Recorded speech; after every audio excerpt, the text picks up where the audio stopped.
যে আমি প্রবাসে থাকি, এমনিতেই খুব একটা সময় পাওয়া যায় না।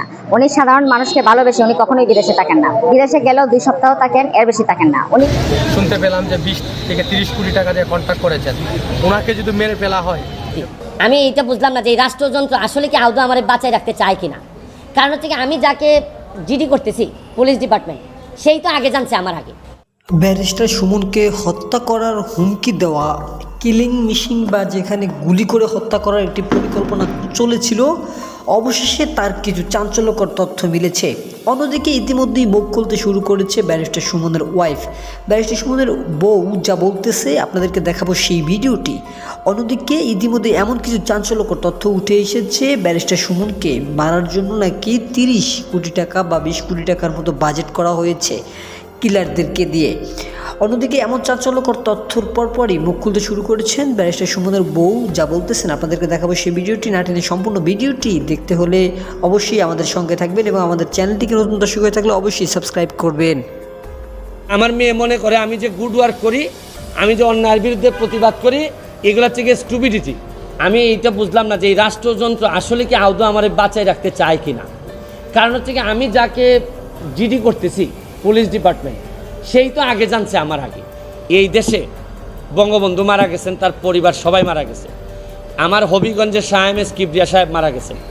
আমরা তো কোনো প্রোটেকশনই দিতে পারি নাই। আর আমার বিষয়টা এরকম হয়েছে যে এই পুলিশের ভূমিকা দেখে মনে হইতেছে যে পুলিশ মনে হইতেছে যে একটা অপমৃত্যু রেকর্ড করার জন্য বসে আছে, যে আছে একটা মৃত্যু হয়েছে, নাইলে এই পর্যায়ে যাবে কেন। আমি কি করতেছি না করতেছি সব পুলিশ এবং এনফোর্সমেন্ট এজেন্সির নখদর্পণে থাকবে। কারণ এরা খবর নেয় না বলেই লোকগুলা মরে, আর এরা খবর নেয় না বলেই বেনজিররা এত ধনী হয়, এরা খবর নেয় না বলেই মতিউররা এত টাকার মালিক হয়। কারণ এরা তো থাকে কারে কোন জায়গায় বদলি করবে, কারে কোন জায়গায় জায়গা মতো নিজের লোক সেট করলে অনেক টাকার বাণিজ্য হবে, এইসব অভিযোগ এদের বিরুদ্ধে। যার কারণে আমার কষ্টটা এখানে। আমার এই মরতে কষ্ট নাই, আমার 2টা কষ্ট। একটা হচ্ছে মরে গেলে আমার এলাকার মানুষের কি হবে, এইটা আমাকে কষ্ট দেয়।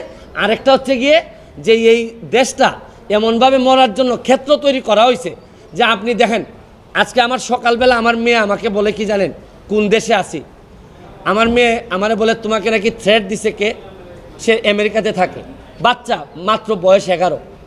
আমি বলছি হ্যাঁ, আমি তো গুড ওয়ার্ক করি, এই জন্য ব্যাড পিপুলরা আমারে হুমকি দিছে।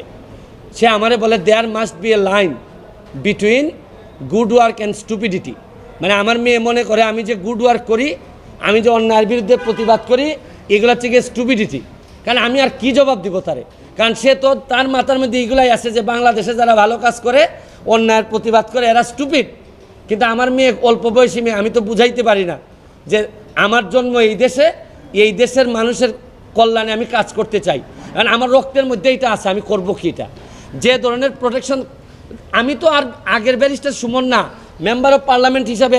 আপনি না আগের ব্যারিস্টার সুমনকে ফেলে দিলেন, কিন্তু মেম্বার অফ পার্লামেন্ট হিসাবে আমার সিকিউরিটির আগেই আমি যে জিডি করা লাগলো, এইটার জন্য দুঃখ প্রকাশ করতেছি। কেন আমি জিডি করব?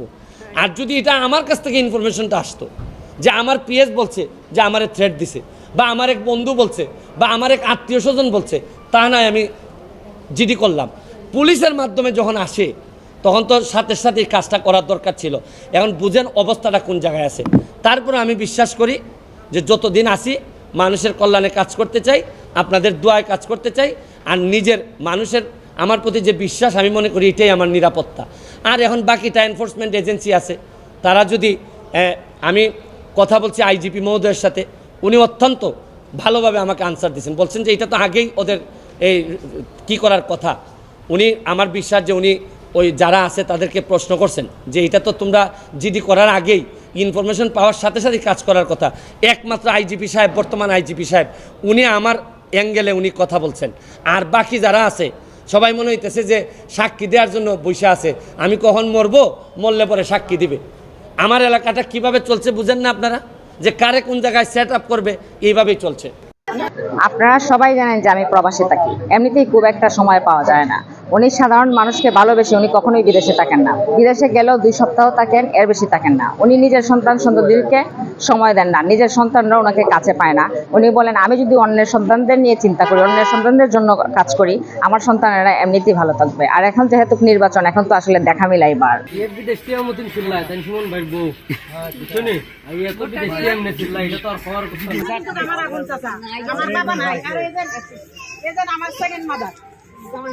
সাধারণ মানুষকে ভালোবেসে উনি ওনার নিজস্ব অর্থায়নে অনেকগুলা বীজ, অনেক সামাজিক কর্মকাণ্ড করে থাকেন। এবং আপনারা দেখেছেন যে উনি যেখানে অন্যায়, যেখানে দুর্নীতি, এখানেই রুখে দাঁড়ান। উনি এমন একজন ব্যক্তি যিনি ভিতরে এবং বাহিরে এক। তো আমরা সবাই জনপ্রতিনিধি হিসেবে এমন একজন ব্যক্তি চাই যার ভিতরে এবং বাহিরে এক থাকবে এবং যে নিঃস্বার্থভাবে জনগণের জন্য কাজ করবে।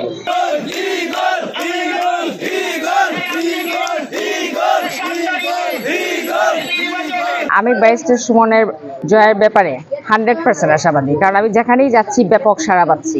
মানুষ নিজ থেকে অধীর আগ্রহে অপেক্ষা করছে যে আমরা কখন যাইতেছি, ওরা ভোট দিতে চায়। ওরা একমাত্র ব্যারিস্টার সুমনের মতো প্রার্থী পেয়ে ওরা ভোট কেন্দ্রে যাইতে চায়।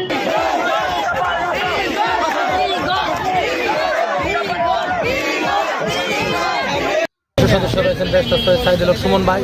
ওনাকে মারার জন্য আমরা যে শুনতে পেলাম যে 20 থেকে 30 কোটি টাকা দিয়ে কন্ট্রাক্ট করেছেন। ওনাকে যদি মেরে ফেলা হয়, এবং আপনারা জানেন এই দেশটা যে ব্যক্তি স্বাধীন করেছিলেন বঙ্গবন্ধু শেখ মুজিবুর রহমানকে, নির্মমভাবে ওনাকে হত্যা করা হয়। আপনারা জানেন যে SM কিবরিয়া সাহেবকে ভালো লোক ছিলেন এবং গরিব দুঃখী মেহনতি মানুষের পাশে থাকতেন, এই লোকটাকে নির্মমভাবে হত্যা করা হয়েছে। আপনারা জানেন আমরা দীর্ঘদিন পরে সিলেট বিভাগের মানুষে একটি ভালো মানুষ পেয়েছি। আমাদের গরিব দুঃখী মেহনতি মানুষের কথা উনি শুনেন। আমরা জানেন আপনারা, আমরা কিন্তু জান প্রাণ দিয়ে গরিব দুঃখী মেহনতি মানুষ কিন্তু কোনো নেতার কথায় ওনাকে ভোট দেয় নাই।